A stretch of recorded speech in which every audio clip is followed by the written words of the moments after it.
Right now, we're staying on top of what is a deadly storm for the state of Florida. 16 deaths across our state. Hurricane Milton, live team just about an hour ago.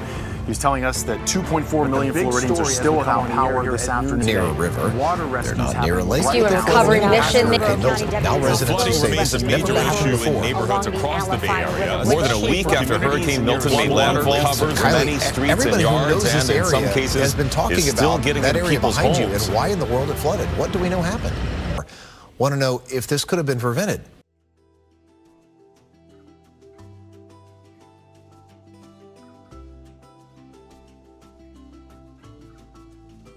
The university area, as the name suggests, developed alongside the University of South Florida back in the 1960s. The growth of the school brought along substantial development and a population increase for the entire surrounding area. While the USF Tampa campus is considered to be within the city of Tampa, it actually acts as the boundary for the city's limit. To understand this, take a look at this map. The green sections are what is considered to be the city of Tampa, and the blue lines show the boundary of what is Hillsborough County. Now, take a look at this map of North Tampa. The yellow outlines the USF Tampa campus, but as you can see, it acts as one of the last boundaries of Tampa's city limits until the city continues further north. It leaves a large section of the university area outside the city's limits, but still within the county's reach, despite being between two sections of the city. This is what is known as an unincorporated community. They don't belong to the city, but they still fall within county lines. While the affiliation to USF has dubbed the neighborhood as the University Area Community, the section in red also has another name. Suitcase City, a highly transient, blighted community with the highest infant mortality rate in the state of Florida, the highest concentration of homeless in the state of Florida, and the highest crime in southeastern United States with almost 800% higher crime than the national average. The university area wasn't built for resilience. It was built in a swamp. Literally an elevated mound when the university arrived and began their construction.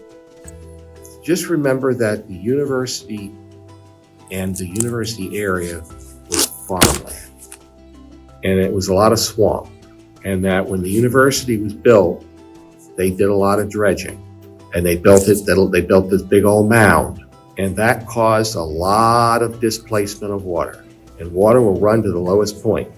The university area historically is not known for major flooding because it does not contain any major bodies of water, yet they experienced some of the most dangerous and damaging flooding as an aftermath of Hurricane Helene and Milton.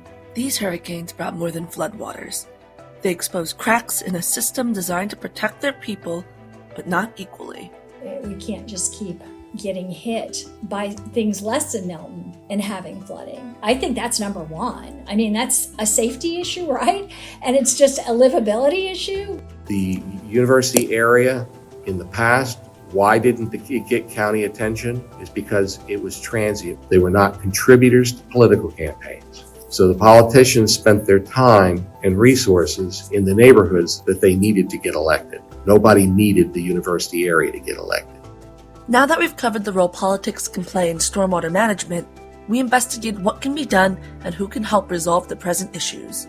Professor of Urban Hydrology, Professor of Environmental Engineering, Research Assistant Professor at University of South Florida, Environmental Engineer by profession. We interviewed environmental engineers to paint a better picture of stormwater management.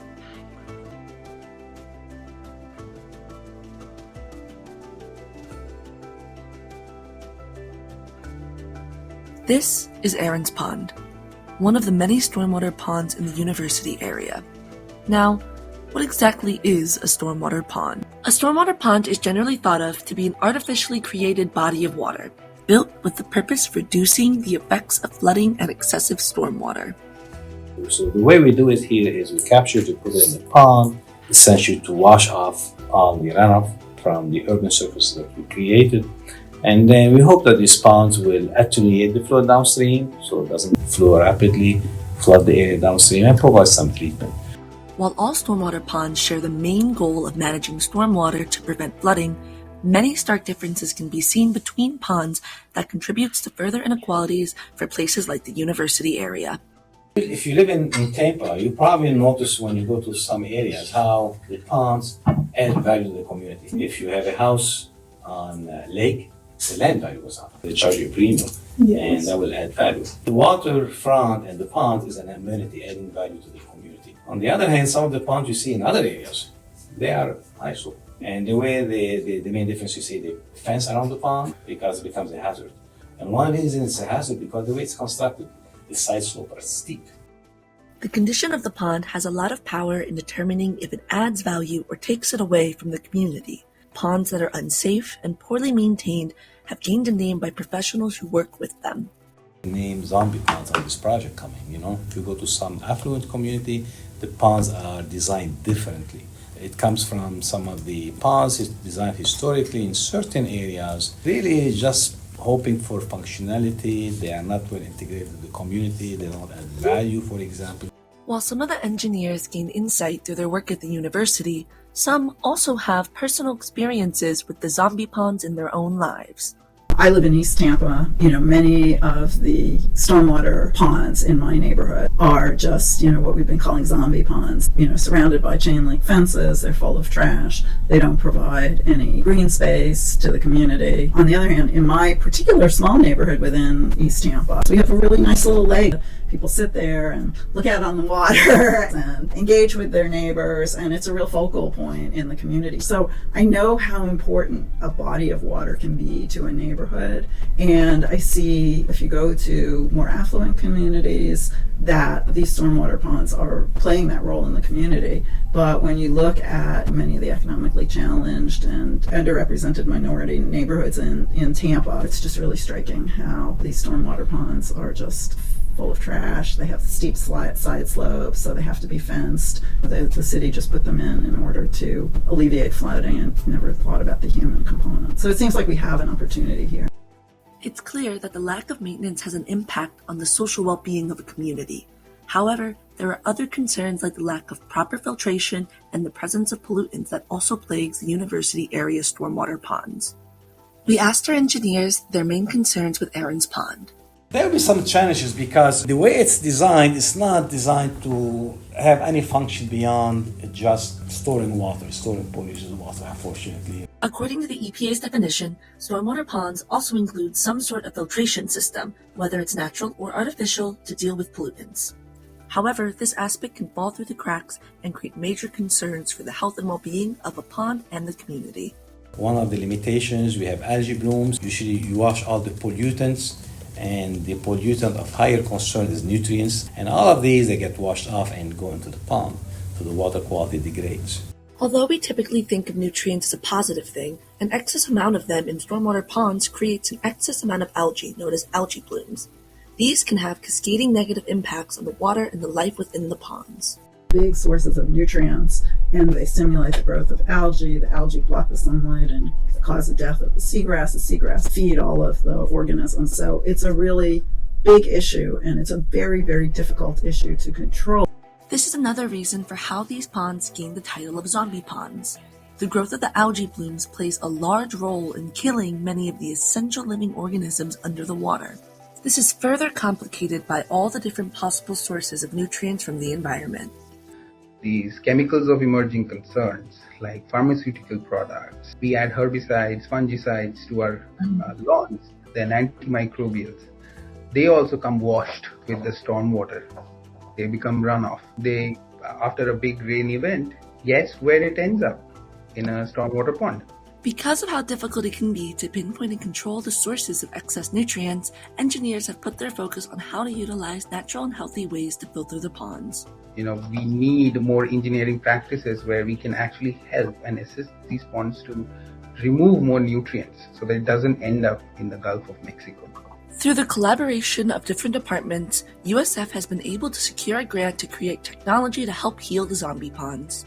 To sum it up, basically we are trying to design new treatment methods so that we can reduce the nutrient load. Wanting to work more on this issue, seeing if we can design these systems so that they are inexpensive and effective and easy to maintain, have a long-term improvement in water quality. It's a wicked problem. It requires education, but also things like green infrastructure. The goal of green infrastructure is to incorporate or copy the natural environment when creating solutions of how to manage it. This can include a wide range of holistic and innovative technological solutions. This is one of the key points of the research at USF. Meet Julia. Her current project is one among many trying to tackle the issues at Aarans Pond. My name is Julia Manser. I'm an undergrad here at USF studying environmental engineering. So kind of the research we're doing here, we're developing filtration systems that will filter out the nitrogen of the water, at least decrease the amount. So essentially, nitrogen is a nutrient for algae. And so some nitrogen in freshwater systems is good. You know, you do want a little bit of algae. Algae produces about 50% of the oxygen for the planet. When there's too much nitrogen, you get something called algae blooms. If you've ever looked at a water body and seen like a green scum, that's what we're talking about. The way to get rid of nitrogen in the water is use bacteria or microbes. Other thing we're doing is with a substance called biochar. But basically it's a byproduct of the paper industry, typically put in landfills. It's made up of a lot of carbon, and so microbes like it. And so it has a lot of microbes on it. So we're trying to prove that it's a more effective filtration substance. And this is a total natural substance. This isn't like anything bad we're putting in the environment. But basically we're seeing about 40% to 50% nitrogen removal. So there is an environmental justice aspect of our project. The communities that have been kind of selected for us to kind of revitalize their pond, specifically Aarans Pond, is specifically a community that, because of the way infrastructure has been built around them, and their community that's more community of color, they face a lot more of the effects of things like that, in terms of the way just the roads have been built and the drainage has been built. And so they were given these stormwater ponds as a way of mitigating flooding to those areas, but they've just become kind of dumping grounds. Aarans Pond especially, I don't know, it makes me sad at the state it's in right now, but I'm excited to kind of give that space back. With a solution on the way, who should be held responsible for the upkeep of the ponds? It should be a shared responsibility, but most of it is, I think, is counties, because it's a gated stormwater pond. I mean, even community cannot directly go in and start planting trees. You need permissions from the county. So I think it's county's responsibility for now, at least. It should be a shared responsibility. I don't want to pinpoint one entity. The government entity who's in charge of it is Hillsborough County. So the county, they have a vision. I know the community has a vision, converge and make this change, and this is where the university comes in to kind of motivate this change. While the county does have land ownership over the pond, institutions like USF also have a responsibility to the community. USF, we are part of the community, right? USF, as an educational institution, our job is to educate people.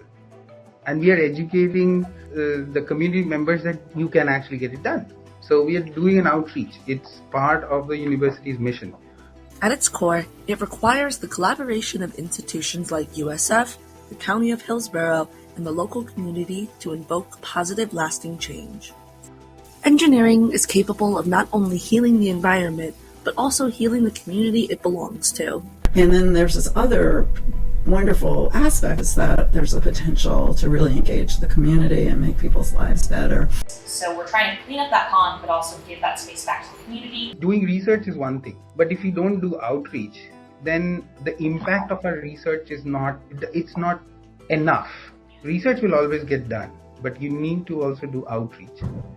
It's important because we are there to help them decide their own space.